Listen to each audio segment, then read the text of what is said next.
Is it Tinubu turning Nigeria into a one-party state? Or the PDP not being capable enough of managing its own affairs? It's unfortunate that Nigerian politics has become an optical illusion. In magic, that's what they call optical illusion.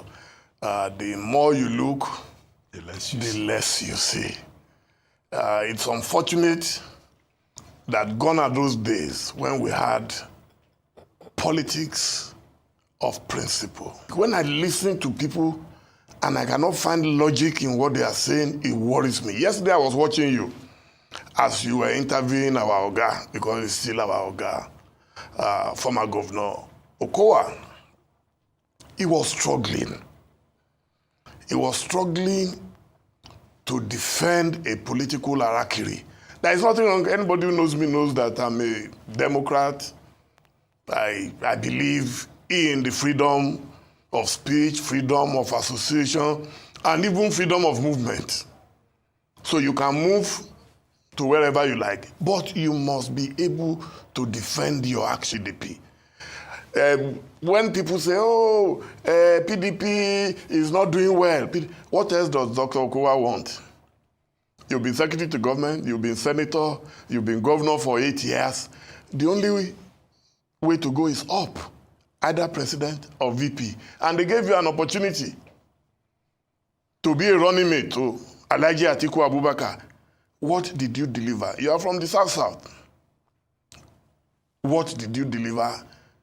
And so that's why I said he was struggling. Going to APC was an opportunistic move.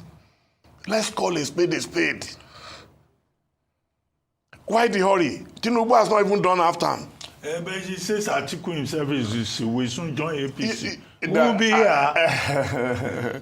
Let me tell you something. I'm not here speaking for Atiku. Okay? The Atiku that I know is not a desperate politician. In fact, his description is that of a consummate Democrat. The politics we play today is despicable. It's a politics of desperation. Oh, I saw people in Delta dancing. Now we've joined the mainstream. We want to bring the goodies to our people. Which goodies have you brought to your people? You are dealing with principalities in politics. And the principalities, they know what it takes. You have to control the money. You have to control the judiciary. You have to control the legislature. In fact, you have to control the air that we breathe. Otherwise, how do you explain that rivers where there was no crisis, where nobody was firing a bullet, you declared a state of emergency there, and you have not declared in Borno, you have not declared in Sokoto, you have not declared in Niger, and all other places where you have very clear cases of violence going on. So, but Nigeria is a case of animal farm, George Orwell. All animals are equal, but some are more equal than others. And it's a case of do as I say, not as I do. So this is what is going on today in Nigeria. If Governor Okowa left PDP to go and join the coalition, nobody will complain, no. Nobody would have complained because they will know that. But he never told us the things that they saw in APC that suddenly became so fascinating and attractive and irresistible that they had to move. They should tell us. I'm tired of people saying it's for my people. Every politician is living for himself, primarily and substantially. The people get only the crumbs. So anytime I'm watching a leader and say, oh, the reason we took it in the overall interest of my people, they should stop scamming Nigerians. Do you agree with Dele Momodu that Nigeria has become something like the animal farm, where all animals are equal, but certainly certain animals are more equal than others? That Nigeria has become something like what Dele Momodu described as an optical illusion, like magic, abracadabra. The more you look, the less you see. Do you agree with him that, as he said, politicians should stop scamming Nigeria? And when they defect, they should stop saying that they're doing that for the good of the people, because they're really not doing it for the good of the people. And as he described OKOWA'S defection to APC, It was more of an opportunistic move than anything else. And if you watched my other video I did about OKOWA, and I said it was just talking about political family. He's described his move to the APC, as you can see, as one where he kept talking about my political family. If I'm not in that family, I can't play any politics. And I liken that to the similarity with when Wike said that he needs the structure that he has in Rivers State. That if he doesn't have that structure, it becomes politically irrelevant. That's exactly what happens with all of these defections. So, but let's break this thing down. But before we do, please watch this to the end. And if you're meeting this content for the first time, like, share, and subscribe. And if you've been following us and you've not subscribed, please do so. My basic point here is this. Nigeria is a system where, as Dele Momodu described it, what is practiced is called political alakiri. It's an informal term used in Nigeria or by Nigerian politicians. It's called a politics of confusion and a disaster, a politics of mismanaging the political system, as you can see from this current administration and the previous ones as well. The degree of chaos that is caused all around the political sphere, just so that one particular person can become president in 2027 again. All these defections that you see is nothing more than just selfishness. So anybody that tells you I'm defecting to APC is nothing but I need to hold on to my position, and I cannot do it with the help of the people because I know the people don't want me. So I need these people who are in the power who can rig to help me rig me back into office, whether they're senators or governors or lawmakers, whichever way they are, local government chairman and councillor, they need to be part of that center because they already knew that the center will be rigging the system. So Dele Momodu mentioned that. He said, we're dealing with principalities in Nigeria. And these principalities are very, very wicked because they want to control the money. What is happening in Rivers State? What is happening in Delta State? They need the money. And they need to control the legislature. They already have it. And they need to control the judiciary. They already have it. But even the thing that we breathe, the air that we breathe, they want to control it. He called them principalities because that's what principalities do. They destroy. They come to a place, take control of it and destroy it. And that's exactly what APC has come. They come into Nigeria, take over Nigeria, and they've destroyed Nigeria. So that's an informal term from an informal Nigerian term, political alakiri, where they just destroy everything. They do desperate politicking. Desperate.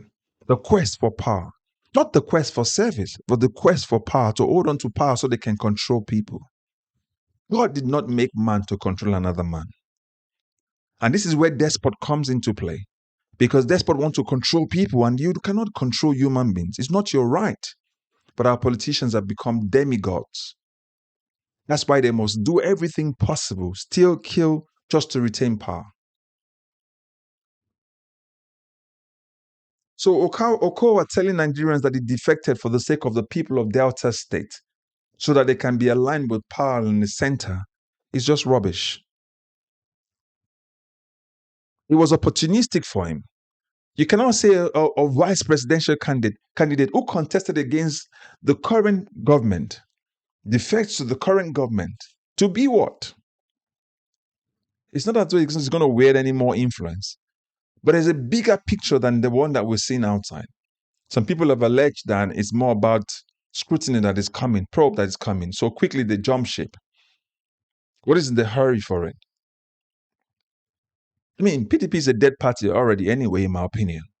Nigerians don't trust PDP because they know PDP was a corrupt government and party before. Nigerians don't trust APC because we know APC is a demonic party. For me, this is what I describe it as. It's a party that wants power by all means and will do everything, including the destruction of Nigeria, to seize power and to remain in power. For me, that's my description of the APC. But above all, our politicians have become so desperate, not desperate to serve Nigerians, but desperate to remain in power, desperate to seize power. That's why they use thugs to rig elections. I'm guaranteeing you this. What they did in 2023, they're just going to increase the intensity of it. They've seized the judiciary, so they'll rig the election and tell us to go to court. Nigerians go to court, the election results has been predetermined already. If you check my videos, you'll see a case of the one I did of Cameroon. A predetermined,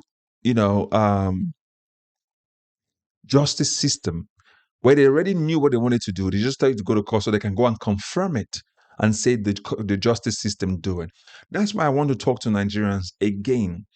This sensitization thing we've been doing is working. And you can see that's why they are more desperate. They're more desperate to seize power. That's why they're forcing so many more people to join them, the state infrastructure to join them. So that if they rig the election on the federal part, where they say Tinubu, for example, won, they say he wins the election, 2027, the presidential election, they can then say the state then goes to PDP or other parties. But how do you justify that the people en masse from all different southern states will vote for one for the president and vote against the president's party in the other positions? It's hard to make, logic of it, reason of it. So that's why they need to amalgamate the state and the federal so that they can say they have a sweeping stake over Nigeria. This is why people are talking about the one-party state. It's not because there's not going to be more than one party come 2027. It's because the end result will lead to one party where the president would have to win most of the states, and then you have a super majority in APC going into 2031. But all of these things are actually done just for one person's good, Bola Tinubu. As frail as the man is, a president that cannot speak to his own people, a president that has not come out to talk to his own people, is the same person they're campaigning for, in spite of the ridiculous nature of our state at the moment, our country at the moment, where inflation is at a very high rate, the system is broken, people cannot afford basic goods and commodities, insecurity is ravaging all of our states, but they're still saying they are lining up with the current president. Make that make sense to everybody. How do you line up behind a person who's failed already? But then you say that Nigerians must allow the man rule for 8 years. Is it until he crumbles the country and say we are dead permanently as a nation before you then realize that the man has destroyed Nigeria? Exactly the same thing they did with Buhari, where everyone saw that Buhari had ruined Nigeria, but they vowed that he must complete 8 years. It's not a must. Nigeria deserves better than what we're getting from these our politicians. And that's why I'm telling you, don't rig elections for these politicians. Don't rig elections. Remember that professor that rigged the election for Akpabio that now applied to be released from prison. The appeals court rejected his appeal because they were appealing on health grounds. But yet, Akpabio is still the Senate president. But the rigging that got him into power, the person that did it is in prison. Don't rig politicians into position of power. They will ruin the country. If you're a politician, if you're a professor, you're teaching in schools. How do you then rig a politician into power? I will not fund your schools so that you can impact knowledge into the student. How do you do that? Stop rigging election for criminal politicians. You've come to a particular. Most professors in Nigeria are already in their 60s. What exactly are you looking for again? So this is what I'm trying to tell all of us. The returning officers, you're also suffering it. Why are you trying to rig election for these guys? You're suffering as much as every other person is suffering. But yet you still take peanut for them to go into the federal coffers and then steal more money from you. And their policies are bad.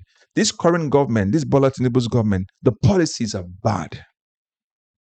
The government that has not come out to speak up against the people that killed those people across Benue State, Kogi State, Plateau State. They've not said anything. It's not come out. It's not gone to commiserate with the people. Is that the same president you want to put for 2027? That's why I'm asking you. I'm speaking up. I'm telling you, don't vote for these people. And you have to come out en masse. Tell everybody that you know. Go get your PVC. Time is now. Again, if you're meeting this content for the first time, like, share, and subscribe. Be part of the comment section. Let's have a chat. Tell us what you think about Dele Momodu's comment. And then, as always, I will catch you up in the next video. God bless you. Bye-bye for now.